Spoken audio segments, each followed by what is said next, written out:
Assalamualaikum warahmatullahi wabarakatuh. Perkenalkan, nama saya Ajeng, salah satu mahasiswi vokasi akuntansi Universitas Indonesia angkatan 2021. Di sini saya akan menjelaskan tentang geografi pada Unit 3,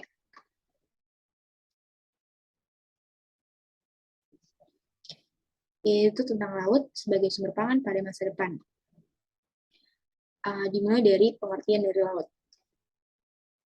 Laut adalah sekumpulan air yang sangat luas di permukaan bumi yang memisahkan atau menghubungkan suatu benua atau pulau dengan benua atau pulau yang lainnya.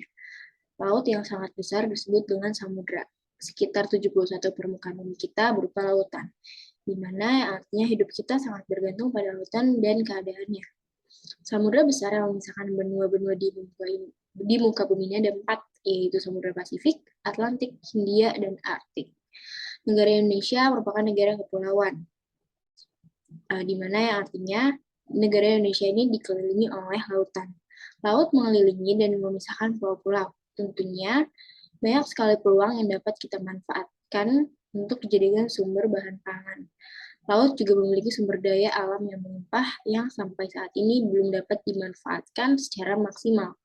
Bahkan yang sering kita lihat dalam berita bahwa kekayaan yang ada di laut seperti ikan yang ada di Laut Indonesia ini dicuri oleh kapal-kapal dari negara asing.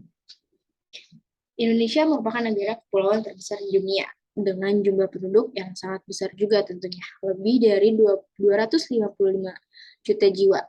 Dapat diperkirakan bahwa sumber daya alam daratan yang kita punya ini mulai langka dan akan mengalami kekurangan.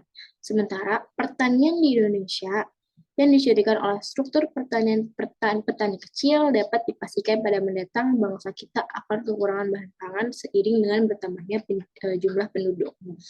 Oleh karena itu, kita dapat mengalami kelangkaan sumber daya terutama pada bahan pangan.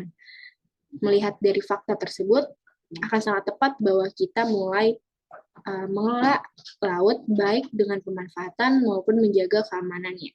Karena tidak mungkin kita pungkiri bahwa laut akan menyumbang bahan pangan yang besar bagi penduduknya. Luas wilayah laut di Indonesia juga lebih dari 3 kali luas daratannya. Tentu akan memberikan bahan pangan yang sangat banyak pula. Oleh karena itu, jika kita mengelola potensi sumber bahan pangan dari laut, maka kebutuhan kita akan terpenuhi di masa mendatang. Potensi yang kita punya dari laut juga dapat banyak yang dapat kita olah seperti ikan, rumput laut, dan garam. Jika potensi ini diolah, maka ekonomi bangsa kita juga akan meningkat. Maka dari itu, marilah kita menjaga dan melestarikan laut kita. Oke, lanjut kita ke relief dasar laut.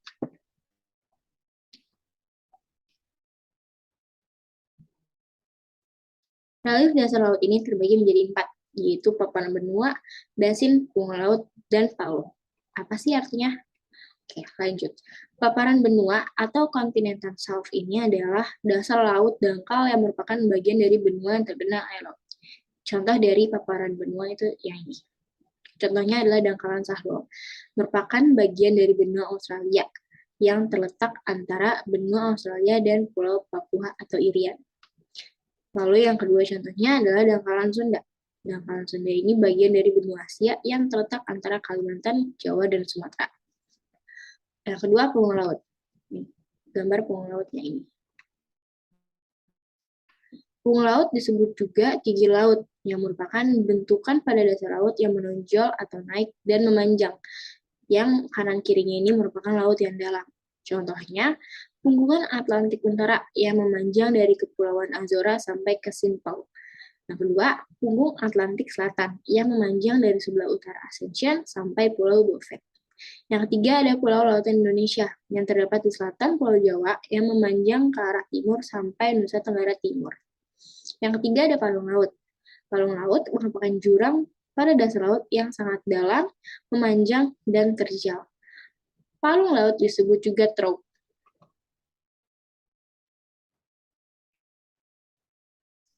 Biasanya terjadi karena ada patahan. Contohnya yaitu palung laut Mindanao di Filipina yang dalamnya mencapai 10.830 meter. Dan lalu yang kedua, contohnya ada palung laut Jepang yang dalamnya mencapai 9.430 meter. Dan yang terakhir ada palung Laut Sunda yang dalamnya mencapai 7.450 meter. Yang keempat ada basin atau cekungan laut. Basin merupakan cekungan laut yang dalam di dasar laut. Bentuknya itu seperti baskom yang besar. Contohnya cekungan laut timur. Oke, lanjut ke klasifikasi laut. Laut dikelompokkan berdasarkan karakteristiknya. Yang pertama, berdasarkan proses terjadinya.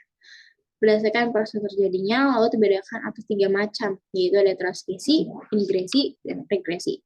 Laut transgresi adalah laut yang terjadi sebagai akibat naiknya daratan yang biasanya kurang dari 200 meter. Oleh karena itu, laut ini juga disebut dengan laut dangkal. Yang kedua ada laut ingresi. Laut ingresi adalah laut yang terjadi karena adanya penurunan bagian permukaan bumi atau degradasi.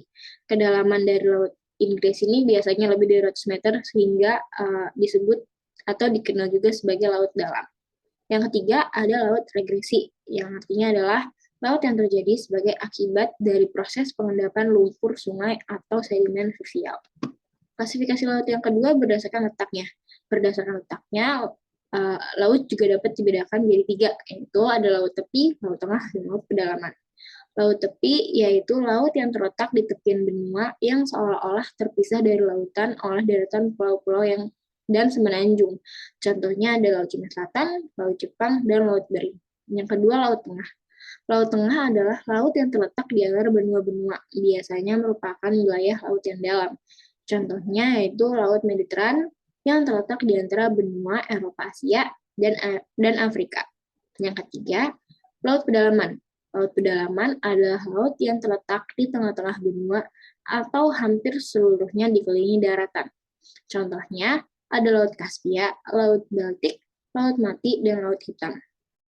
Oke, untuk berdasarkan kedalamannya, laut dibedakan atas beberapa macam, yaitu ada zona litoral, zona neritik, zona batial, dan zona abisal. Yang pertama, zona litoral. Zona litoral adalah wilayah laut yang pada saat terjadinya pasang naik tertutup oleh air laut. Dan ketika air laut surut, wilayah ini menjadi kering. Zona ini sering disebut sebagai wilayah pasang surut. Yang kedua, zona neritik. Zona neritik adalah wilayah laut yang mulai zona pasang surut sampai kedalaman 200 meter. Zona ini merupakan tempat terkonsentrasinya biota laut, terutama berbagai jenis ikan. Zona neritik ini sering disebut juga dengan wilayah laut dangkal. Yang ketiga ada zona batial. Zona batial adalah wilayah laut yang merupakan lereng benua yang tenggelam di dasar samudra. Kedalaman zona ini berkisar di atas 200 meter hingga 2000 meter. Oke, yang keempat ada zona abisal. Zona abisal adalah wilayah laut yang merupakan wilayah dasar samudra. Kedalamannya lebih dari 2000 meter. Dan jenis biota yang ada pada zona ini terbatas. Yang lanjut, berdasarkan wilayah kedaulatan. Berdasarkan Konvensi Hukum Laut Internasional yang ditetapkan oleh Jenewa pada 1958 dan Montevideo 1982. Perairan laut suatu negara meliputi laut teritorial, zona ekonomi eksklusif atau ZEE, dan landas kontinen. Deklarasi Juanda juga pada tanggal 18/1957 menyatakan kepada dunia tentang Laut Indonesia, yaitu bahwa Laut Indonesia adalah termasuk laut sekitar, di antara, dan di dalam Kepulauan Indonesia menjadi satu kesatuan wilayah NKRI. Berikut adalah gambar dari laut teritorial, ZEE, dan lautan lepas, atau landas kontinen. Yang pertama ada laut teritorial. Laut teritorial adalah wilayah laut yang berada di bawah kedaulatan suatu negara atau dimiliki oleh suatu negara tersebut. Batas lautnya ini ditarik dari garis dasar pantai pulau terluar ke arah laut bebas sejauh 12 mil. Jika lebar laut antara pantai dua negara kurang dari 24 mil, maka batas laut teritorial ditetapkan dengan cara membagi dua jarak antara pantai dari satu negara dan negara lainnya yang bersangkutan. Perairan laut di luar 12 mil disebut laut lepas atau laut bebas. Pada zona ini, Armada dagang negara lain hanya boleh melintas jika tujuannya untuk memasuki wilayah negara. Dan jika akan ke wilayah negara lain, maka kapal dari negara tersebut tidak boleh melintasi perairan teritorial. Dalam batas laut teritorial ini, Indonesia mempunyai hak kedaulatan sepenuhnya untuk mengelola sumber daya laut, di mana artinya negara lain dapat berlayar di wilayah ini atas izin dari pemerintah negara Indonesia. Dan negara lain ini tidak boleh mengambil atau memanfaatkan sumber daya laut yang ada di dalamnya. Yang kedua ada zona ekonomi eksklusif atau biasa disebut juga dengan ZEE. Zona ekonomi eksklusif merupakan wilayah perairan laut ekonomi suatu negara tetapi berada di luar laut teritorial selebar 200 mil laut ditarik dari garis pantai pulau terluar ke arah laut bebas. Di dalam batas ZEE, negara yang bersangkutan memiliki prioritas untuk mengeksplorasi dan mengeksploitasi sumber daya alam tersebut, baik yang hayati maupun non-hayati yang terdapat di permukaan, di dalam, dan dasar laut. Pada zona ekonomi eksklusif ini, armada dagang dari negara lain hanya boleh melintas jika tujuannya untuk memasuki wilayah negara. Jika akan ke wilayah negara lain, maka armada tersebut tidak boleh melintas perairan teritorial dari negara tersebut. Pada zona ini, Indonesia memiliki hak untuk segala kegiatan dengan tujuan eksplorasi dan eksploitasi sumber daya alam yang terdapat di permukaan laut, di dasar laut, dan di bawah laut, serta mengadakan penelitian sumber daya hayati maupun sumber daya laut lainnya. Yang ketiga adalah landas kontinen. Landas kontinen adalah bagian dari benua yang terendam oleh air laut. Wilayah ini merupakan zona neritik dengan kedalaman antara 130-200 meter. Batas landas kontinen diukur dari garis dasar ke arah laut dengan jarak paling jauh 200 mil laut. Jika terdapat dua negara yang berdampingan pada batas landas kontinen, maka batas laut akan dibagi dua sama jauh dengan garis dasar masing-masing dari negara tersebut.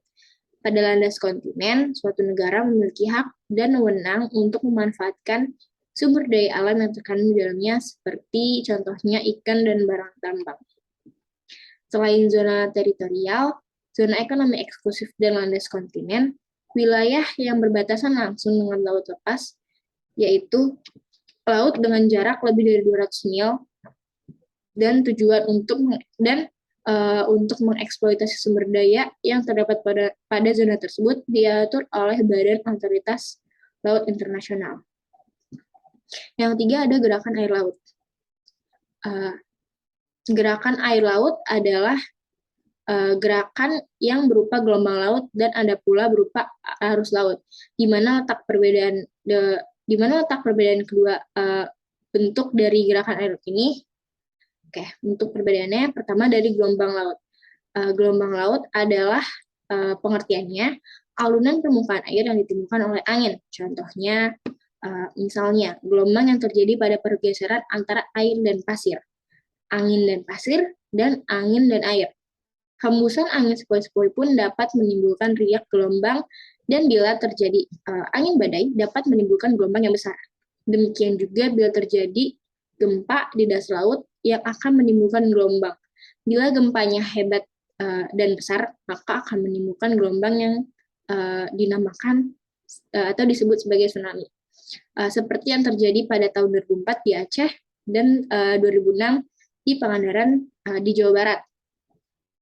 Ledakan gunung berapi di dasar laut juga bisa menyebabkan gelombang, seperti yang terjadi pada tahun 1883 pada waktu Gunung Krakatau meletus.